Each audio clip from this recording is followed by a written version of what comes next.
नमस्कार मित्रों, एपिसोड 44 में आपका स्वागत है। आइए एक सद्वाक्य से इसकी शुरुआत करते हैं।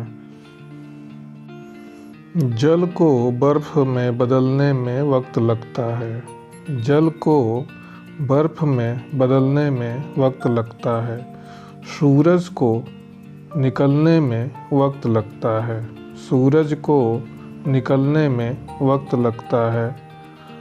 किस्मत को तो हम बदल नहीं सकते, किस्मत को तो हम बदल नहीं सकते, लेकिन हौसलों से किस्मत बदलने में वक्त लगता है। लेकिन हौसलों से किस्मत बदलने में वक्त लगता है। मित्रों, आप सुन रहे हैं बेसिक साइंस लर्निंग और हम बात कर रहे हैं विज्ञान के कक्षा 7 के पाठ जंतुओं एवं पौधों में परिवहन के बारे में। आज हम इसके भाग 4 पर विशेष रूप से अध्ययन करेंगे। मित्रों, हम जैसा जानते हैं कि हमारे शरीर में हृदय ही एक ऐसा भाग है, ऐसा अंग है जो पूरे शरीर में रक्त संचरण का कार्य करता है। उसके अतिरिक्त वाहिनियाँ जिसमें धमनी, शिरा और उसमें केशिकाएं हैं जो रक्त संचार में मदद करती हैं। हमने यह पढ़ा कि रुधिर के मुख्य रूप से 2 भाग होते हैं, रुधिर कणिका और प्लाज्मा। जैसा कि हमने बताया कि धमनी और शिरा एक अलग अलग वाहिनियां हैं जो शरीर को क्रमशः रक्त को लाने और ले जाने में कार्य करती हैं। हमने लाल रुधिर कणिकाओं के बारे में पढ़ा, जो हमने यह पढ़ा कि इनका जीवन काल 100 से 120 दिन का होता है और ये हम कह सकते हैं कि इनका आकार पिचका हुआ गोल तस्तरीनुमा होता है और इनमें केंद्रक नहीं पाया जाता। इनका जीवन काल 100 से 120 दिन का होता है तथा इनका मुख्य कार्य हीमोग्लोबिन की सहायता से ऑक्सीजन और कार्बन डाइऑक्साइड का परिवहन करना है, जो शरीर के सभी अंगों तक ऑक्सीजन को ले जाना और पुनः कार्बन डाइऑक्साइड को पुनः हृदय तक हीमोग्लोबिन की सहायता से वापस लाना है। अब हम आगे श्वेत रुधिर कणिकाओं के बारे में बात करेंगे।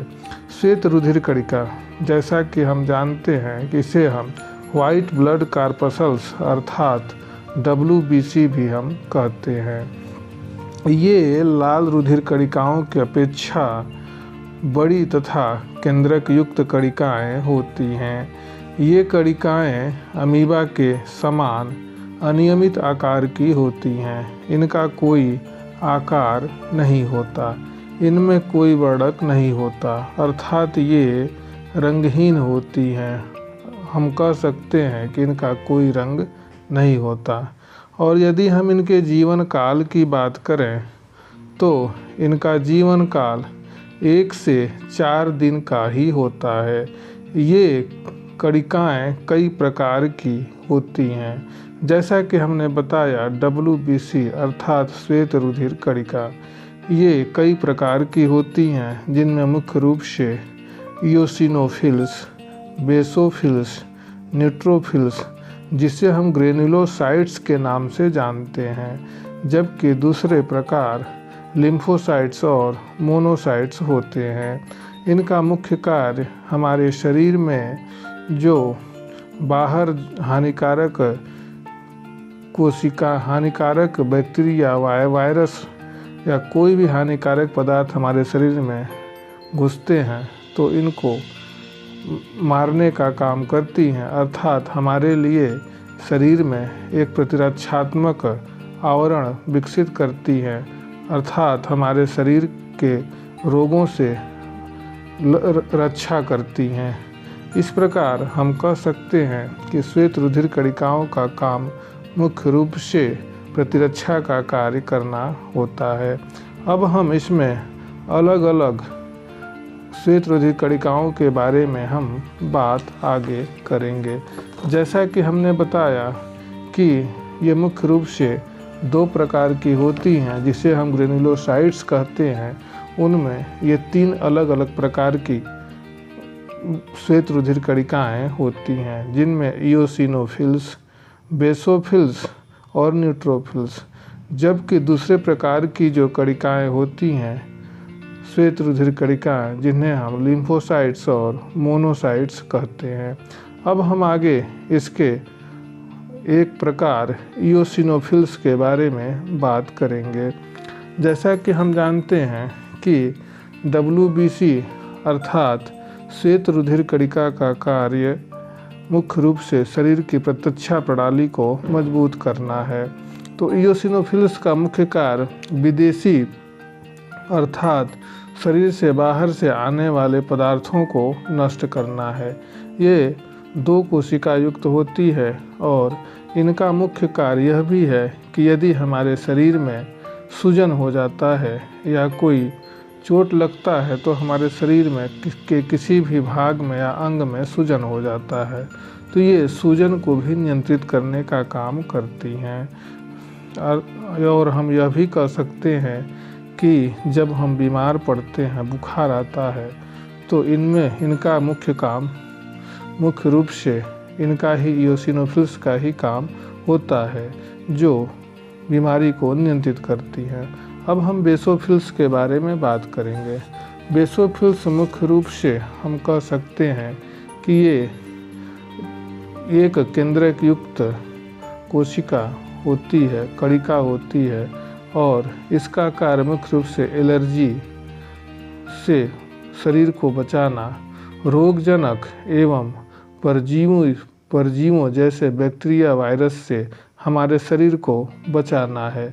रक्त प्रवाह में यह सुधार करता है और रक्त के थक्कों को रोकने में सहायता करता है, क्योंकि यह एक प्रकार का एंजाइम स्रावित करता है। अब हम बात करते हैं न्यूट्रोफिल्स की। न्यूट्रोफिल्स जो होता है, जिसे हम न्यूट्रोफिल्स कहते हैं, यह संक्रमण से लड़ने और चोटों को ठीक करने में मदद करता है। यह कई केंद्रक युक्त कोशिका या कणिका दिखती है। मुख्य रूप से यह बैक्टीरिया, वायरस के प्रवेश को रोकने से यह बचाता है। यदि हम आगे मोनोसाइट्स के बारे में बात करें तो मोनोसाइट्स, जिसे हम मैक्रोफेजेज कोशिका भी कहते हैं, यह 2 प्रकार का होता है, एक मैक्रोफेज कोशिका और दूसरा डेंड्राइटिक कोशिकाओं। जब कोई हमारे शरीर में कोई हानिकारक पदार्थ घुसता है तो मैक्रोफेजेज जो कोशिकाएं होती हैं एक प्रकार के कॉल सेंटर का काम करती हैं तथा यह आक्रमणकारी कोशिकाओं को मारती है या सचेत करती हैं। अब हम आगे लिम्फोसाइट्स कोशिकाओं के बारे में बात करेंगे। लिम्फोसाइट कोशिकाएं 2 प्रकार की होती हैं, एक बी कोशिका और दूसरा टी कोशिका। बी लिम्फोसाइट्स जो होता है वह हमारे शरीर में एंटीबॉडी बनाता है, अर्थात कोई बाहरी वायरस या बैक्टीरिया हमारे शरीर में अंदर जाता है तो वह उसका एंटीबॉडी तैयार करता है, जिससे वह हमारे शरीर को लड़ने में सहायता करता है। दूसरी प्रकार की कोशिका टी कोशिकाएं होती हैं, अर्थात वह टी लिम्फोसाइट्स होती हैं जो ट्यूमर कोशिकाओं को मारने में मदद करती हैं। टी कोशिकाओं का मुख्य कार्य यह भी है कि यह प्रतिरक्षा प्रक्रिया को मजबूत करती हैं और प्रतिरक्षा प्रक्रिया को नियंत्रित करने में मदद करने का भी काम यह करती हैं।